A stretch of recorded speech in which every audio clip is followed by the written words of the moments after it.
akkam jirtan biyya keenya Itoophiyaa guddittiitti waliigalteen diina raase mallatteeffameera. Kaleessa muddee 22 bara 2016 seensa bara haaraa faranjootaatti injifannoon kun galmeeffamuunsaa kanneen Itoophiyaa jaallatan hundaaf gammachuu guddaa uume. Diinni immoo kanaan raafamaa akka jiru argaa jirra. Ashamaa hordoftoota koo mee waa'ee kanaa booda kanan kaasu ta'a. Biiroon Kominikeeshinii Oromiyaa har'a dhimma seenessa waloo ijaarree Itoophiyaa sabdaneettiitti ulfina horraa mata duree jedhuun ibsa baaseera. Isa isinii dhiyeesseen itti aansee waa'ee waliigaltee diina raasee hanga tokko isinitti hima. Hanga xumuraatti akka nu waliin turtaniif kabajaan isin affeereera. Turtii gaarii. Seenessa waloo ijaarree Itoophiyaa sabdaneettiitti ulfina horra. Itoophiyaan biyya sabdaneettii, afdaneettii fi amantaalee danuu qabdu biyya goototaati. Gootummaan jaalalaa fi ulfina biyyaaf qaban irraa kan maddu aarsaa kaffaluudhaan dudhaa argamudha.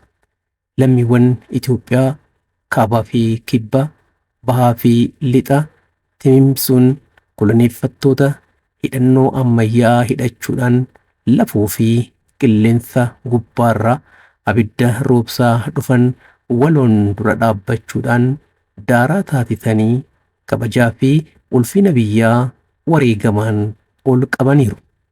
Seenessa waloo jabaa injifannoo Adwaa gootummaa gurraachota Afrikaa dhiiga isaaniitiin galmee seenaa addunyaa irratti barreessan. Kanaanis gurraachi Afrikaa goota warra adii injifachuu danda'u ta'uu addunyaaf labsaniiru. Seenessi waloo humna waloo guddicha gaara rakkinaa diigu. Seenessa qeenxee moo'ee tokkummaa biyyaalessummaa ijaaruudha. Humni kun Itoophiyaa keessatti sabdaneessummaan kan ifu, walqixxummaa lammiilee kan mirkaneessuu fi tokkummaa biyyaalessaa kan ijaaru imala akka salphaatti boodatti deebi'uu hin dandeenyedha. Kanaafis seenessi qeenxee olaantummaa afaan tokko, alaabaa tokkoo fi amantaa tokko leellisuu waggoota 150 oliif biyya kana keessatti ijaaramaa ture. Milkii malee burkutaa'uun ragaa guddaadha. Mallattoon calaqqee tokkummaa sabdaneessaa maqaa gaarii biyya keenyaa ol qabu kan biraan ijaarsa hidha haaromsa guddicha Itoophiyaa ashaaraa waloo keenya kan ta'e ifa gaanfa Afrikaa mallattoo birmadummaa keenyaati. Hidha haaromsaa guddichi Itoophiyaa pirojektii hooggansi jijjiiramaa badii hamaarraa baraaree dafqa lammiilee Itoophiyaati. Imala kanaan injifannoo dhiigaan argame dafqaan guutuu taasisuudhaaf tarkaanfii jabaa Itoophiyaan fudhattedha. Injifannoon kun xiiqii hiyyummaa mo'achuudhaaf taasifame qaama guddaa seenessa waloo keenyaati jedheera Biiroon Kominikeeshinii Oromiyaa ibsa baase kanaan. Itoophiyaan biyya ulaa galaanaa qabdu turte. Shirarratti hojjetamaa tureen biyya ulaa galaanaa dhabdee dachee gogaan marfamtedha. Hooggansi jijjiiramaa tarkaanfii haaraa dhiyeenya jalqabeen qaama injifannoo seenessa waloo guddicha dhaloota haaraa akka galmaa'u taasifameera. Itoophiyaan biyya jabduu ulaa galaanaa gonfattee ta'uu isheetiin qaama injifannoo seenessa waloo haaraa ijaarrachuu jalqabdee jirti. Seenessa waloo ijaarree Itoophiyaa sabdaneettiitti ulfina kan horru imala jijjiiramaa utubnee birmadummaa keenya guutuu taasifneeti. Biiroo Kominikeeshinii Oromiyaa muddee 23 bara 2016 Finfinnee jedha. Biiroon Kominikeeshinii Oromiyaa ibsa har'a baase kanaan egaa dhimma waliigaltee kaleessa taasifame irratti hanga tokko xiyyeeffachuudhaaf yaalii taasiseera. Ibsa kana keessatti gara xumuraa irratti kan ka'es isa kanadha.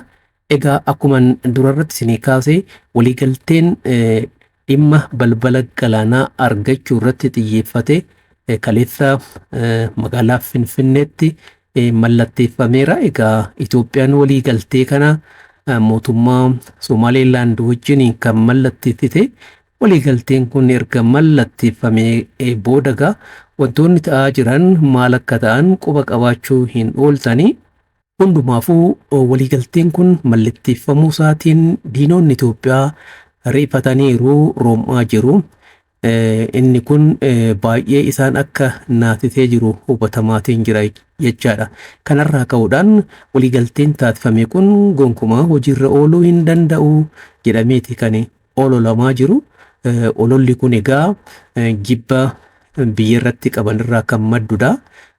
Jibba diinni Itoophiyaa irratti qaburraa kan dhufu ta'uunsaa ni hubatama.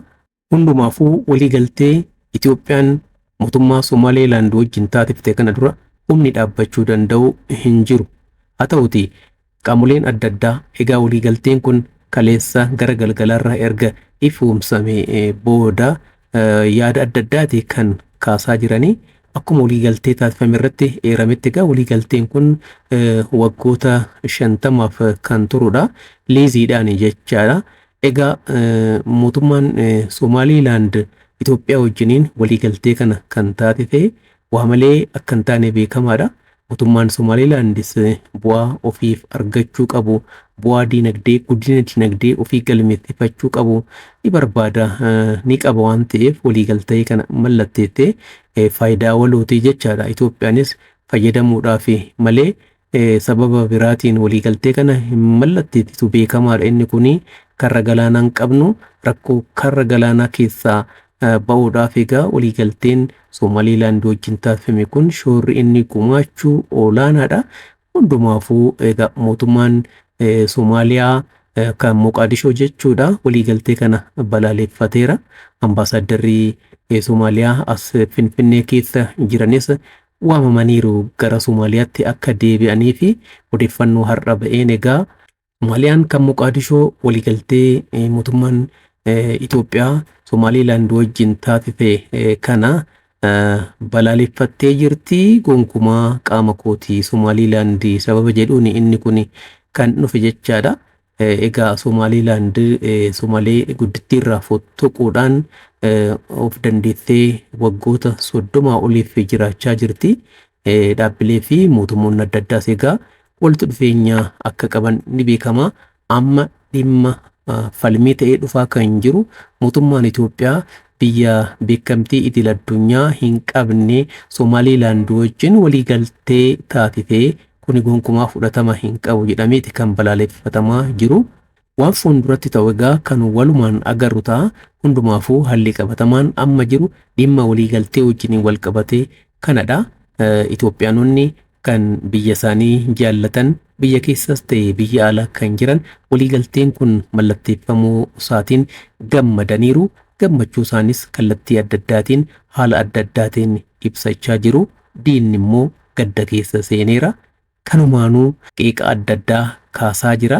Egaa mormii fi balaaleffannaan mul'achaa jiru maaliyyuu haa ta'u waliigalteen Itoophiyaan Somaaliilaand wajjin taasifte kun gonkumaa kan duubatti deebi'uu danda'u miti.